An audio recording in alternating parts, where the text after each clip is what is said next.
This is a this is a song I often do when I do programs for in schools for kids. It's about a legendary character named Mike Fink, who was actually a real guy. The stories about him are all pretty exaggerated, but he was a real person. Born up around Fort Pitt on the Ohio River, on the head of the Ohio River, and was a keelboat puller on the Ohio and the Mississippi, and then eventually over on the Missouri River. And when the steamboats came in, Mike thought that wasn't really truly man's work, so he took off with the mountain men, the Ashley Henry men, into the mountains. And up there one winter, he got crossways with a young boy that was following him around trying to learn all Mike Fink's tricks. And this young boy stole Mike Fink's Indian girlfriend away from him. And so Mike decided he was going to get revenge on this kid come spring and challenged him to a shooting of the cups, which was a extremely dangerous form of recreation amongst the keelboat pullers and the mountain men, whereby you would set a cup of whiskey on your head and a tin cup, and the guy would get back about 30 yards and shoot it off your head, and then he'd have to put the cup on his head, and you'd shoot it off his head. And you always tried not to go first in that thing because and luckily Mike didn't have to go first in this one, and he put the cup on the boy's head and drilled him right through the forehead, killed him, deader than a doornail, and then contended that it was all an accident. He'd been drinking too much, but Mike had never been known to miss in a shooting of the cups, and everybody knew there was bad blood between them. So anyway, he was not a particularly likable character. I don't think he was the kind of guy you'd want to run into and hang out with too much because he was always doing pretty dangerous stuff. He did live to be about 50 years old, which is amazing. Most of those guys didn't live much past their 30s. Anyway, this song is made up of a bunch of tales about Mike Fink kind of strung together.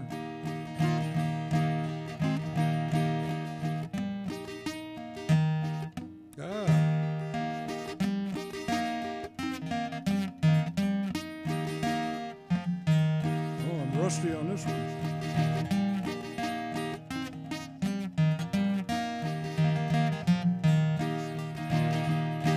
Well, my daddy was a bear in the Allegheny Mountains. My mama was a gator on the Ohio.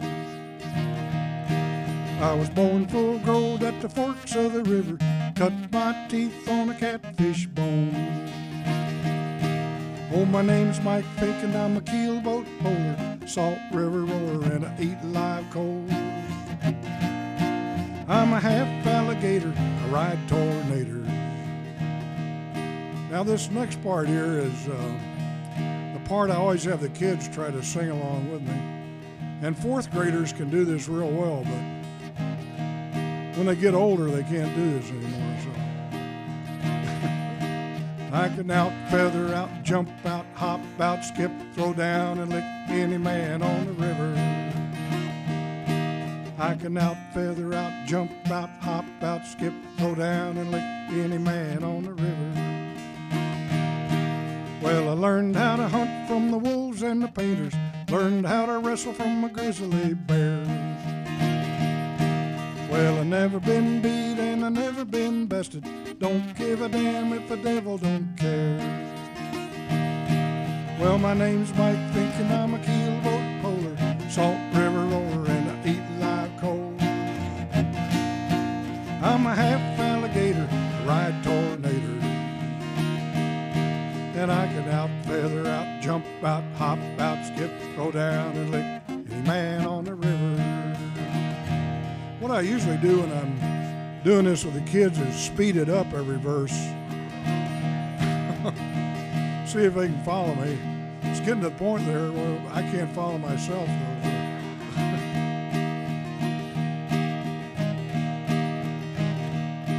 Oh, Betsy, here's my shooting iron. She shouts like a thunder, flashes like a lightning, and she kicks like a mule. She could clip a ninja scalp lock slicker than a whistle, knock a tin cup off the head of a fool. Oh, my name's Mike Fink and I'm a keelboat puller, Salt River roller and I eat live coal.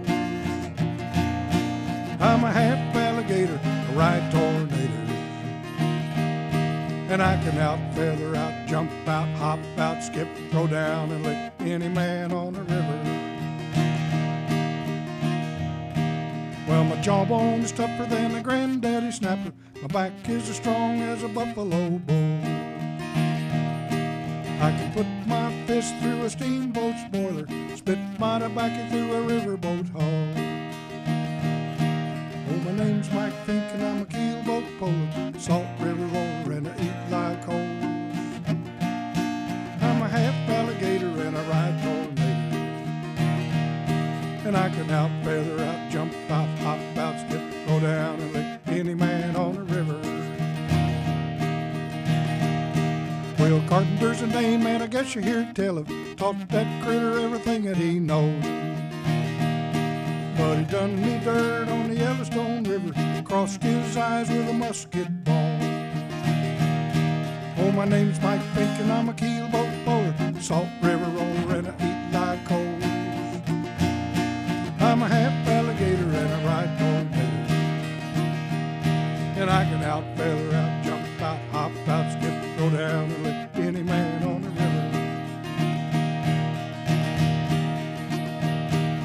Some say I drowned in the Arkansas River, shot by a feller by the name of Talbot. If you want to know the truth about what really happened, have to come a knocking on the devil's door. Oh, my name's Mike Fink and I'm a keelboat puller, Salt River roller and I eat live coals. I'm a half alligator and I ride tornadoes, and I can out, feather out, jump out, hop out, skip, go down and lick any man on the river. I can out, feather out, jump out, hop out, skip, throw down and lick any man on the river.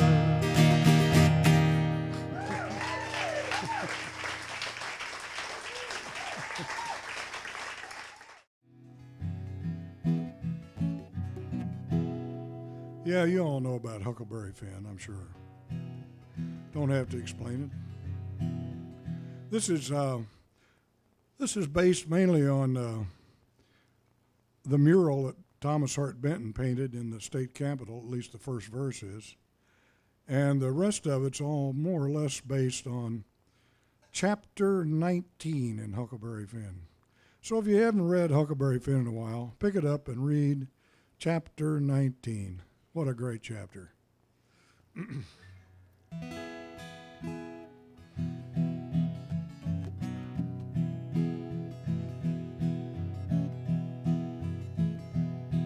There's a moon on the Mississippi River tonight, side wheel steamboat making up time, a raft drifting by with a bunch of drunk men, and I'm catfishing with my old friend Jim. Call me Huckleberry Finn, Finn, Huckleberry Finn, Finn, Huckleberry Finn. Well, I lived for a while up in Hannibal town. My daddy was a drunkard and he beat me around. Left my friends Joe, Tom, Sawyer, and Ben. Went off for rafting with Jim.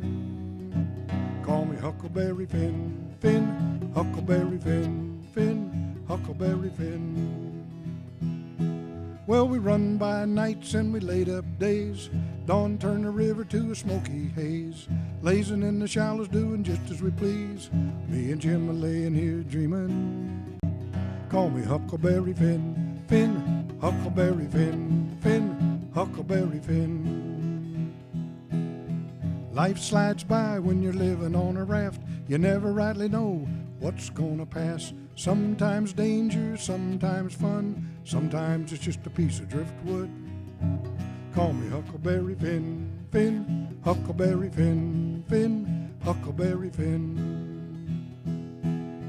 Steamboat chimneys are spewing out sparks, fiddle music floating by in the dark. Hoot owl calling from a cottonwood tree, this lonesome old river keeps rolling. Call me Huckleberry Finn, Finn, Huckleberry Finn, Finn, Huckleberry Finn. You know, I never much cared for the civilized life. I'd rather be out on the river at night, laying on my back and looking up at the stars, smoking on my pipe and just drifting. Call me Huckleberry Finn, Finn, Huckleberry Finn, Finn, Huckleberry Finn. There's a moon on the Mississippi River tonight, side wheel steamboat a-making up time, raft drifting by with a bunch of drunk men, and I'm catfishing with my old friend Jim. Call me Huckleberry Finn, Finn, Huckleberry Finn, Finn, Huckleberry Finn.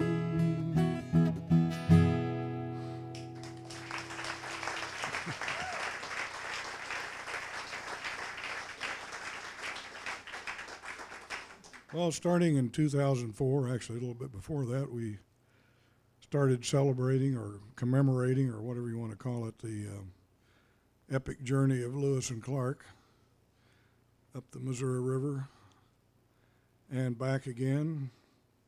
And myself and Kathy Barton and Dave Parra did a CD of songs relating to that expedition, some of which were traditional songs and some of which were original songs that the three of us wrote. And one of the songs that I wrote for this was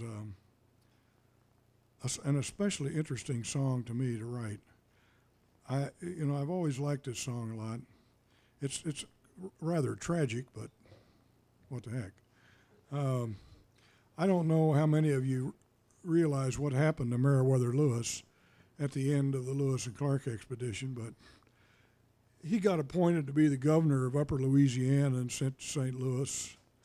It was a job he really didn't have much aptitude for, and he was embroiled. St. Louis at that time was a real political hotbed. There was a lot of conflict going on amongst politicians and schemers and scammers, and so it made it especially difficult for him to operate. And he also was having a lot of trouble getting to work on transcribing the journals that he had kept on the expedition. Jefferson had wanted him to get to work on those so they could be published, and he kept kind of procrastinating and never quite could get himself to sit down to work on them. He got embroiled in a number of land deals that were cost him a lot of money. He had a lot of trouble collecting money from the government that he thought they owed him. He had hoped to get married when he got back, and he couldn't find a wife. He was subject to melancholy, apparently, anyway, and he started drinking, and at one point he decided he was going to try to make his way back east and try to straighten out some of the mess he was in. So he took off, and somewhere on the Natchez Trace, at a little place called Grinder's Stand, he either was murdered or committed suicide. The scholars who study this all pretty much seem to think he was that he committed suicide. But there is a certain case that can be made for him being murdered. That's neither here nor there in the song. But what I tried to do, given the fact that this guy had gone off on this big expedition and had kind of expected fame to come his way, and it never did, and then he got, really down and out in his mind, and then finally lost his life. I tried to write a song in that spirit. So I try to put myself inside his mind. And this song has an odd time thing going on in it. When the song starts, it's almost like he's still alive and telling you these things. And then toward the end of the song, you find out he's actually dead, and so dying and then dead. So it's kind of a weird little thing I put together that I've always liked, and I'll try to play it for you.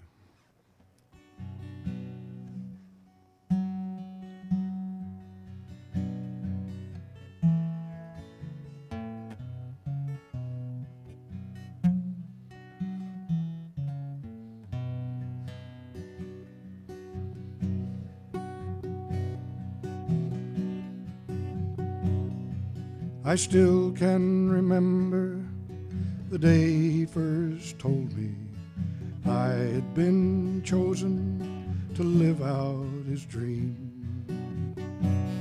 On a pathway of water from the wide Mississippi to the far western mountains and down to the sea.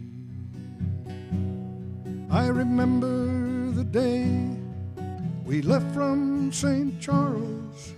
The men raised their oars, the people all cheered. It's moments like that I think we all live for and hold in our memories down through the years.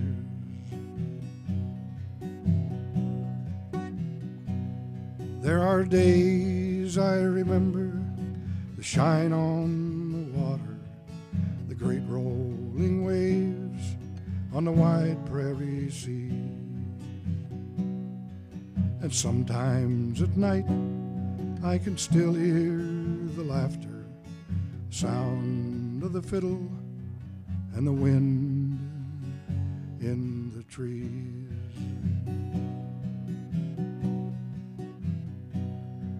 But then there are days when the darkness surrounds me, my memory breaks into fragmented scenes.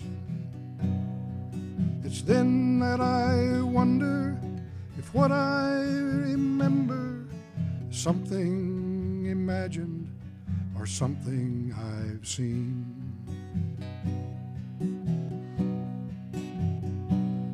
In this prison I made for myself in St. Louis, the greatness I hoped for seems just like a dream. And there in that trunk are all of those journals, still untranscribed, still waiting for me. How long has it been now? It seems like forever. Did all of those things really happen to me? Did I really once follow that dark, troubled river and walk through those mountains and stand by that sea?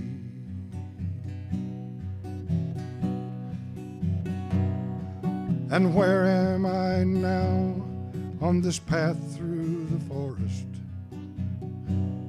Whose cabin is that I can see through the trees? And who is that standing in the shadow the door makes? Could that be Tom Jefferson waiting for me? Oh, madam, please help me. Bring me some water. I'm wounded, but how did this happen and why? And how could my life end in such a disaster? I'm strong and no coward, but it's so hard to die.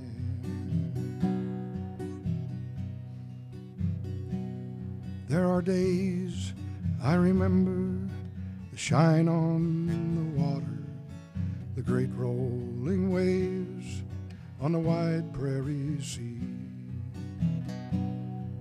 And sometimes at night I can still hear the laughter, sound of the fiddle and the wind in the trees.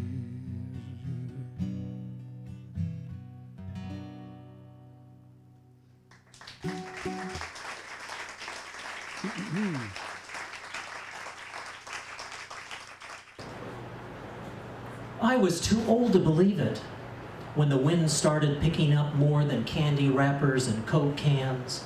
I thought it still had a long way to go, but I could tell it was time to roll up the car windows before rain soaked the seats. I walked down the porch step mind you, not running, leaving the rest of the congregation standing under the roof. Before I had closed the door to the passenger side of the car, I was face to face with a swirling demon. I yelled, but there was nothing anybody could do. I was sure this was maker-meeting time as I was bounced from hood to hood, Continental to Chrysler, tossed in the air above the poplars that were growing beside the parking lot, but not anymore. Then I was dropped in the soggy ditch, as if I wasn't good enough. My glasses were on the lawn of the house across the street, my Bible next door in the rose bushes, and my wallet 2 blocks away near an overturned mailbox. I guess you could say I was a man about town. When the congregation crawled out from under the heavy oak pews, everyone was shouting, "Miracle! Miracle!" All I know is next week, when I attend the Bible Baptist Church, I'm going to pray a lot harder and listen to the Sunday morning weather report.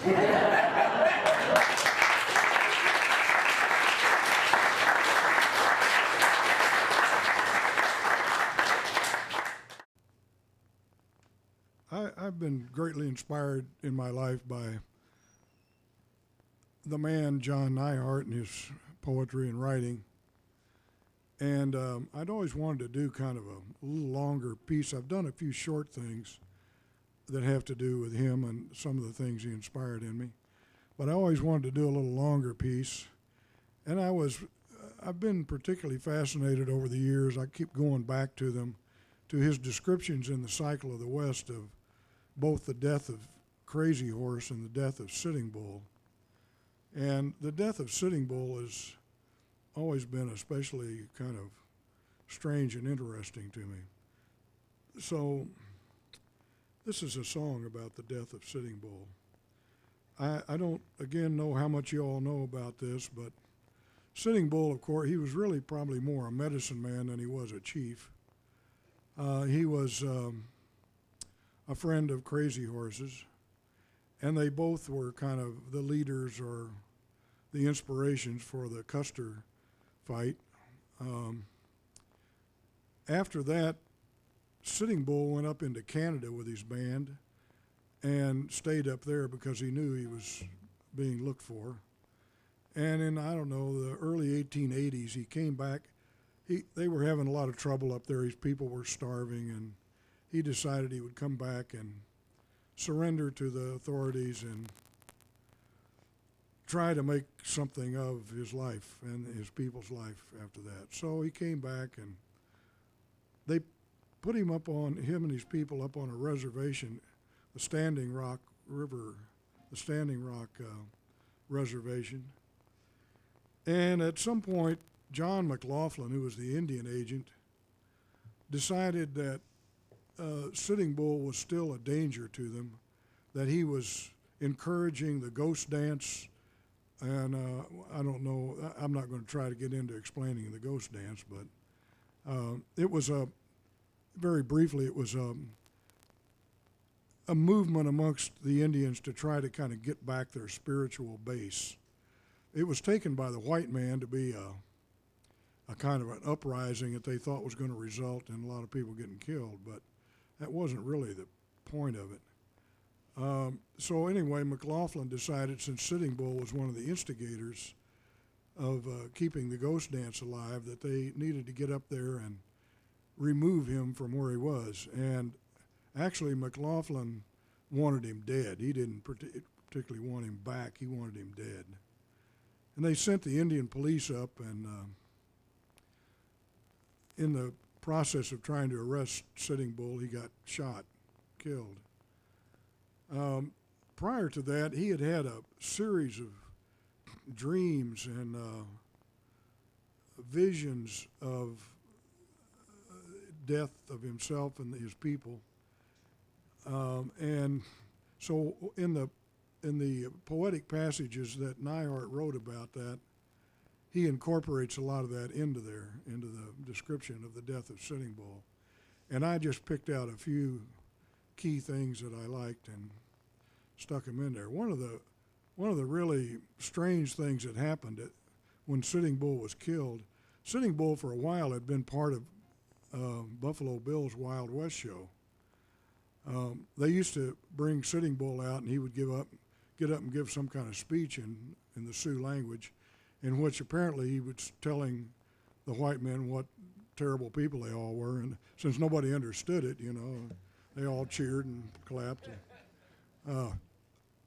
But as a gift to Sitting Bull for being part of the show, Buffalo Bill gave him a trained horse, a horse that was trained in the show to, when he heard applause or heard the guns being fired and the applause of the audience, he would kneel down and go through a little routine.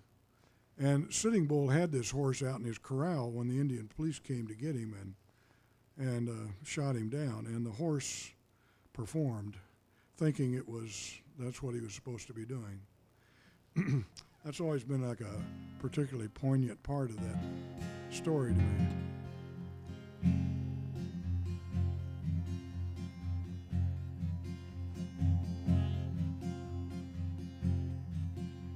Last night I dreamed a river running dark and swift and wide, and as I floated down it I could see on either side old camps I had forgotten, from one a child who ran along the bank beside me and became me as a man.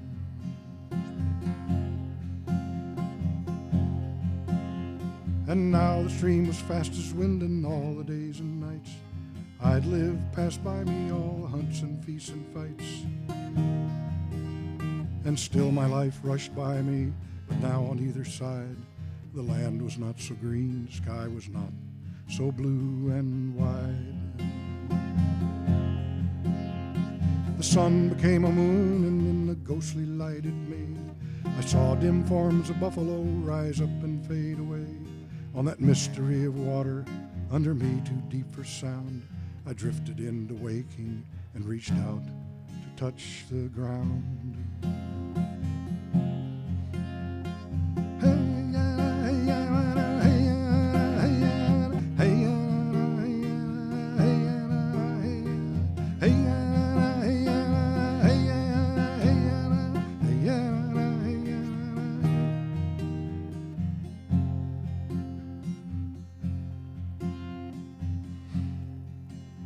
So Sitting Bull awakened, and he knew the time was near, when the still ones say in silence what will make men wise to hear. Mother Earth is stricken, the ancient voice is stilled. Wasatchus spread their darkness, all the people will be killed. And those who gathered with him saw the shadow on his face as he gripped each hand in silence. One by one they left that place. And now once more he slumbered, but something wakened him. Who's there, he said. Then he saw the rifles in their hands. And they were his own kinsmen, badges on their coats of blue. Get up, Sitting Bull, they said. White Hair is sent for you. He rose, but at the door he paused and said, I will not go. Shots rang out, Sitting Bull fell dying to the floor. A woman screamed, more shots were fired, and Sitting Bull's trained horse, remembering the circus, kneeled and bowed with ears alert. For always after that there came the thunderous applause, this time only wailing echoed through the watching hills.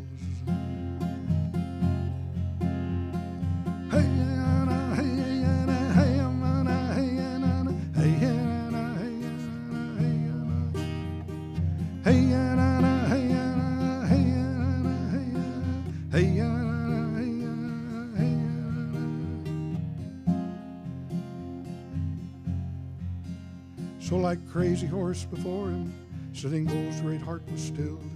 Soon at wounded knee his people's lifeblood would be spilled. Last night I dreamed a river running dark and still and deep, Last night the ghosts were dancing, and I heard the ghost drums beating, beating, beating, beating. Hey, hey,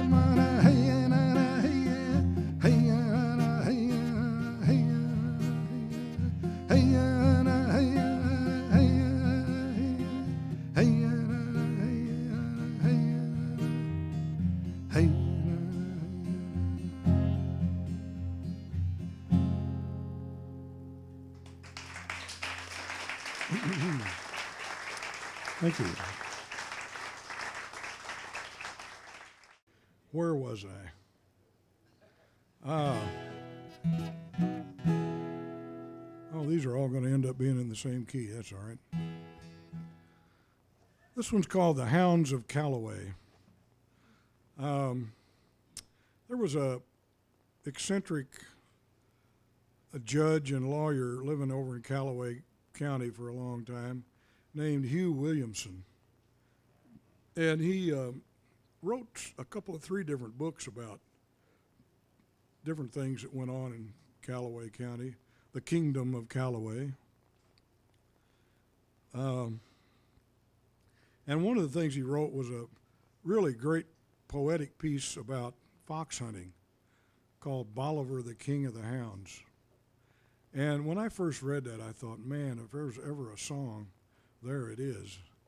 So a lot of the stuff in this song is from that book.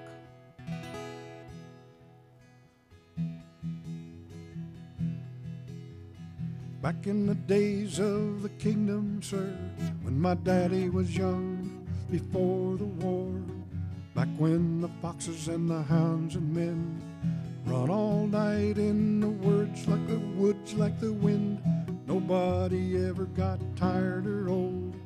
That's the time when the story was told. You know, I don't recollect the year or day. It must have been 57 or 8 in the fall of the year at about sundown. My daddy taken his foxhorn down.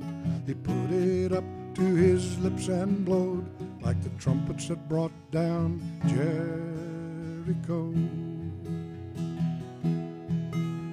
And when he blowed, the hounds all come. They was ready to make their run.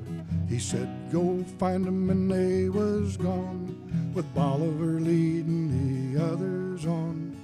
Bolivar, he was a black and tan, and he was the king of the hounds back then. This was back in the days of the kingdom, sir, when my daddy was young, before the war, back when the foxes and the hounds and men run all night in the woods like the wind. Nobody ever got tired or old. That's the time when the story was told. And Daddy, he followed him all night long. They sang to him their sweet sad song, a song you could feel down deep inside, like the wail of a child in the dark of night, or the cry of the wandering witless girl out there lost at the end of the world. And the stars moved slowly across the sky, the wind lay back and the moon rose high. The hounds, they was far and far away. Then their song began to fade, and then the light of the day come on. Then at last the song was gone.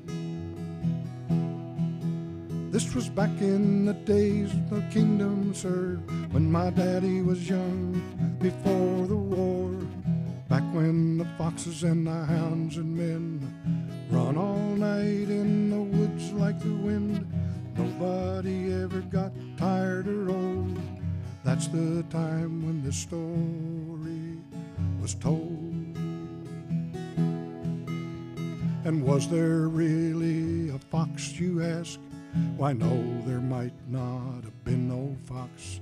It might be that none of the things those men ever followed was there back then, back there in them kingdom days, but the men they followed 'em anyway. This was back when the kingdom was a kingdom, sir, when my daddy was young, before the war, back when the foxes and the hounds and men run all night in the woods like the wind, and nobody ever got tired or old. That's the time when the story was told.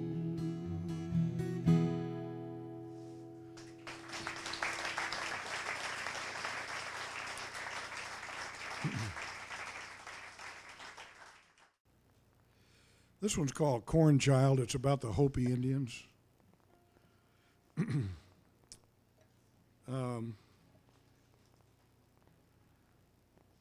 Corn was, of course, a sacred thing to the Hopis, as it was and is to many Indian tribes. The Hopis have probably lasted the longest on their land of any of the tribes, I guess.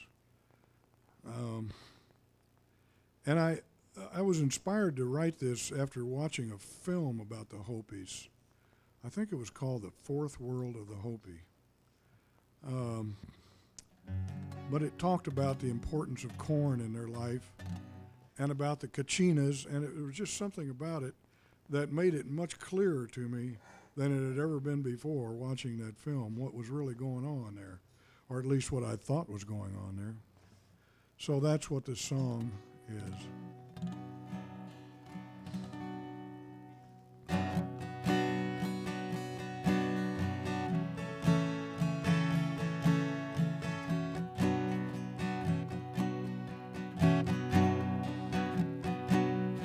On the wings of the wind. Let me start that over again. On the wings of the wind, the pollen is scattered and sown.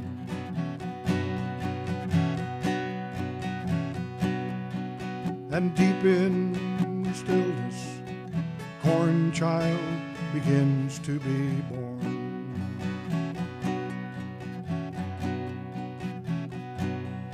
And it grows to the song that the wind carries down from the mesas above and their ancient town. Go slow.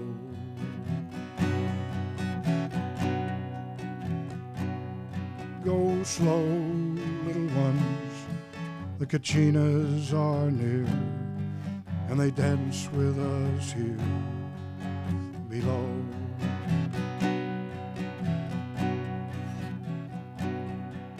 The children are watching the grandmother moving the stones.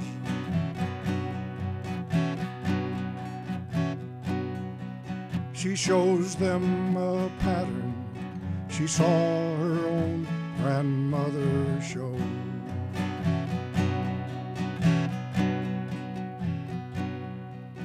And the children, they grow like the ears of the corn, and they hear in the words of the grandmother's song.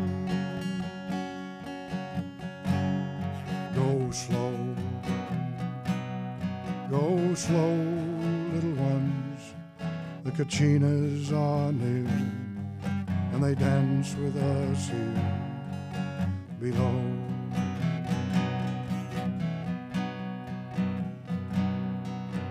They are already where we are preparing to go.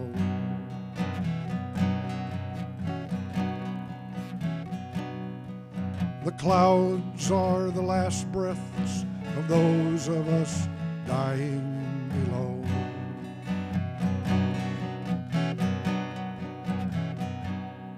And the clouds bring the rain, and the corn slowly grows.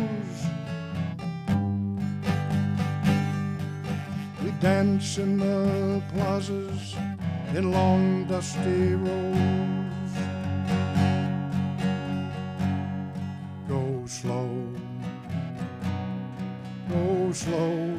little ones, the Kachinas are near, and they dance with us here below.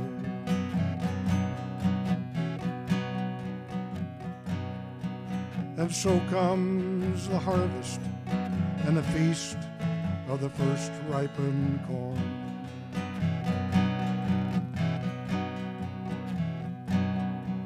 And deep in the heat,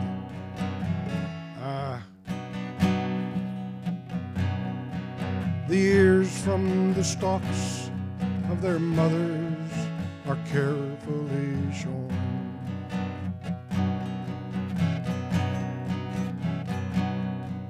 And deep in the heat of the fire down below, they soften and sweeten. That's how we know. Go slow,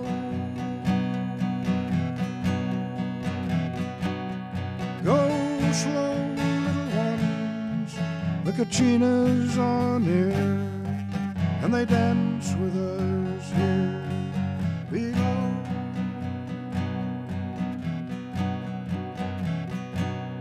Go slow, little ones, the Kachinas are near, and they dance with us here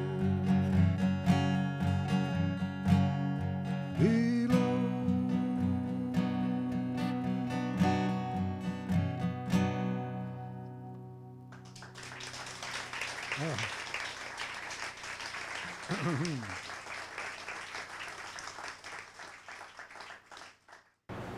It was just a damn dog. How was I to know it belonged to old man Meyer a couple of miles down the road? I thought it was a stray. And when it wouldn't leave the yard, leave our dogs alone, and started at our chickens, I threw a stone or two. Damn dog still didn't run. From the closet, I pulled the shotgun, slipped in a cartridge, locked the barrel shut, and fired into the air. In the chicken coop, it looked like a snowball fight as they hit the walls, floor, ceiling all at once. The dogs tore off like a page from the girly magazine in the hands of a 16-year-old. Well, as soon as I walked into the house, it was back digging in the yard.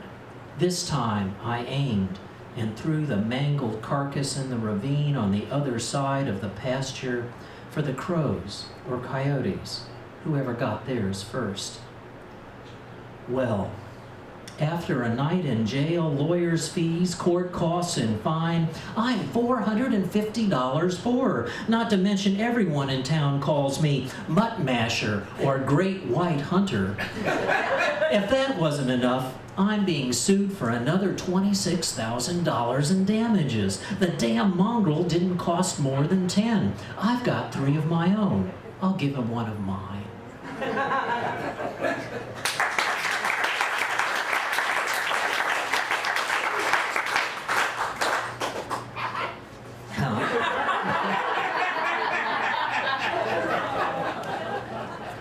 Okay, here's the, that was the comic side, the slapstick side. Here's the tragic side. This was actually inspired by an accident that happened a few years ago to a family in Ashland that was driving south to visit the rest of their family in Arkansas. And I got this idea that, I would write a poem from all the different points of view of the people in the van. And I couldn't do it. Actually, I've lost those notes. I don't know if I could do it or not. But I ended up one day finding myself writing a poem from the trucker's point of view. And this is called Trucking Confessions. And it's about a trucker who's having difficulty with both the responsibility and the guilt of what happened. Another persona poem. Actually, in a way, this is probably a distant cousin to Spoon River Anthology by Edgar Lee Masters. The whole book. I don't control the weather. At 3 or 4 in the morning, I have only 1 or 2 things on my mind, and that's mostly just get there. Get there on time. Get there and stop the passing neon smear through the side window that stretches across every city. Get there and forget straight ahead. Get there and remember to lie still and not swing at the first side-swiping remark. Like I said, what could I do? I'd seen deer edging the gravel shoulders, dead and alive, rotting and grazing. What could I do? I had one foot on the brake, ready for the sprinting phantom crossing the two-lane. 18 wheels and 18 gears, 56 feet of hurtling metal, CB static, and radio talk shows preaching the Lord, apocalypse, welfare queens, secret governments, and alien corpses in cold storage, all a swirl in my horse head high, headed for the stars' cab, though I could hardly see more than 100 feet ahead through sleet mixed with snow and night. It's movie magic, the way headlights pick up every dazzling flake and streak it toward the windshield as if I'm the only target of the universe. Like I said, the road conditions belong to the road. I just have to get through. And as you know, on that bend in the poverty of backwoods and mountains in the southern reaches of this state, where the road conspires to tie itself up and send us back where we came from, ice caught the wheels of the trailer and sent it swinging across the median, folding up behind me, a jackknife. I'm this giant metal blade sweeping through the dark, tires churning gravel, plowing half-frozen dirt, the steering wheel setting its own course, storm beach diesel leviathan, and the van coming from the other direction is mangled, minced, cut in half, flipped, and by the time I've returned to time and a heart-pounding stillness, lights from north and south have flared from stopped cars. In the paperweight silence of spinning flakes, there's a family, 5 out of 6, who once knew something of this night, who had a bet on a destination and found it here in these sagging pines, who knew of others who will keep waiting even after the phone call. What could I do? What else could I do? I've got to get some sleep. The road keeps jackknifing in front of me. Thank you.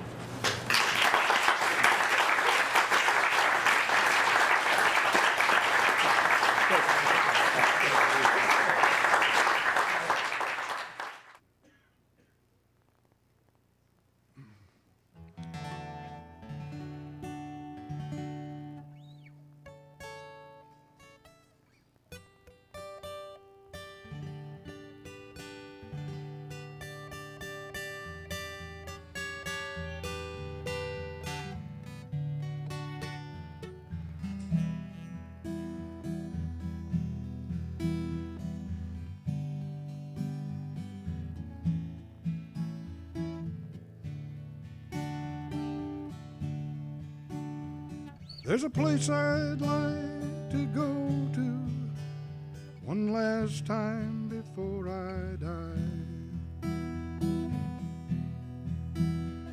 where 3 creeks come together and the cedars touch the sky. A little cabin on a hilltop and a path down to a spring, and a cave where friends are gathered, and a song that we're all singing one last time. This gives you a chance to do some fake yodeling, so one last time, yodelody yodel. One last time, yodelody yodel. One last time, yodelody yodel. One last time, yodelody yodel. One last time, yodelody yodel. One last time, yodelody yodel. Song that we're all singing one last time.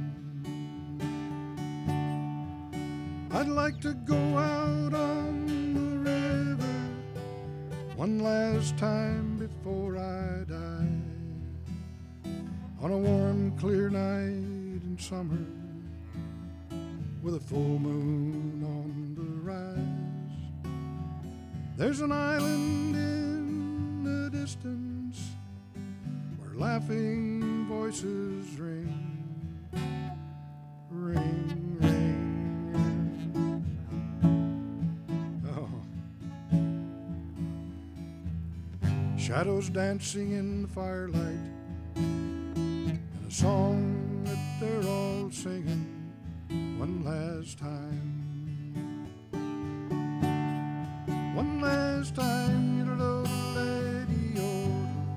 One last time, you-do-do-do-lady-o. One last time, you-do-do-do-lady-o. One last time, you-do-do-do-lady-o. One last time, you-do-do-do-lady-o. One last time, you-do-do-do-lady-o. A song that they're all singing one last time. I'd like to lie down here beside you one last time before I die. Hold your body close against me, feel you holding mine, and remember not to worry what tomorrow's dawn might bring, and know that love goes on forever, like this song we think we're singing one last time. One last time, you-do-do-do-lady-o. One last time, you-do-do-do-lady-o. One last time, you-do-do-do-lady-o. One last time, you-do-do-do-lady-o. One last time, you-do-do-do-lady-o. One last time, you-do-do-do-lady-o. Like the song we think we're singing one last time. Well, they say that there's a dancing place we go to when we die, and we'll know it when we get there, and we'll dance there one last time. Then we'll feel the earth release us, and we'll rise on spirit wings, and our voices will remember how to sing this song we're singing one last time. One last time, you-do-do-do-lady-o. One last time, you-do-do-do-lady-o. One last time, you-do-do-do-lady-o. One last time, you-do-do-do-lady-o. One last time, you-do-do-do-lady-o. One last time, you-do-do-do-lady-o. Sing this song we're singing one last time.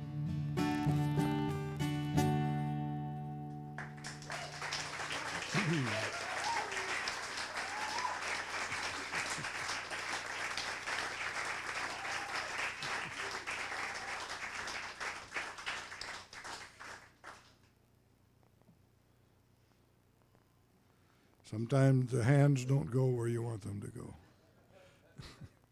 Sometimes the words disappear.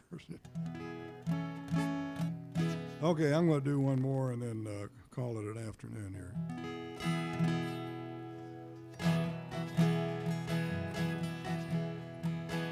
You can see her in the mountains in the melting snow. You can see her in the falling rain. You can see her dancing down through 1,000 valleys. She's got at least 1,000 names. She's a spawn of the ice of another age, river of the big canoe.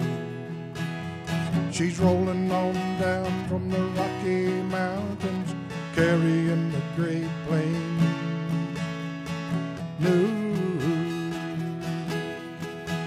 Down to Yellowstone and a Muscle Shell, the Milk and Little Mo.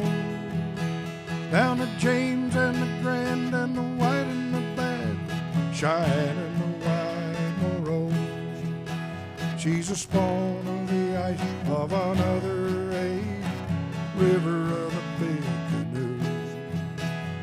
She's rolling on down from the Rocky Mountains, carrying the Great Plains news.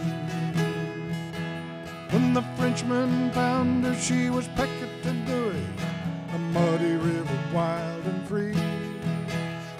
They gave her the name of the Indians who lived there, people called her Missouri.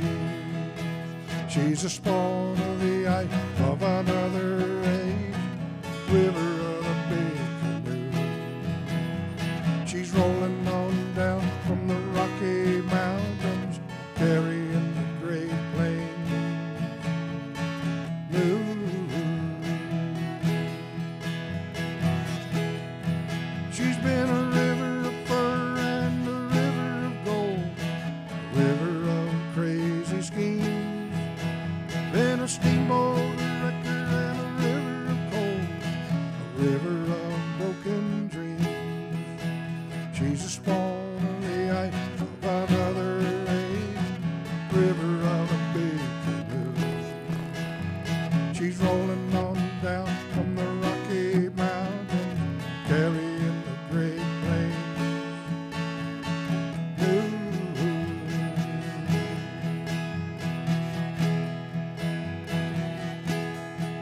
Well, she's a ghost in the night when the moon is full, a spirit in the mist at dawn. She's a light in the eye of a painter's mind, a music in a poet's song. She's a storm of the ice of another age, river of the big canoe. She's rolling on down from the Rocky Mountains, carrying the Great Plains news. And she's rolling on down from the Rocky Mountains, carrying the Great Plains news.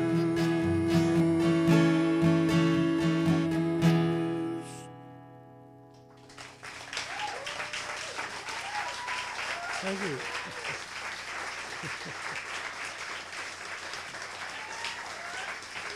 Thank you.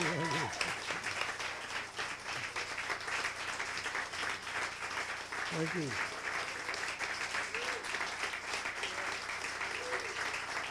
Oh. Thank you.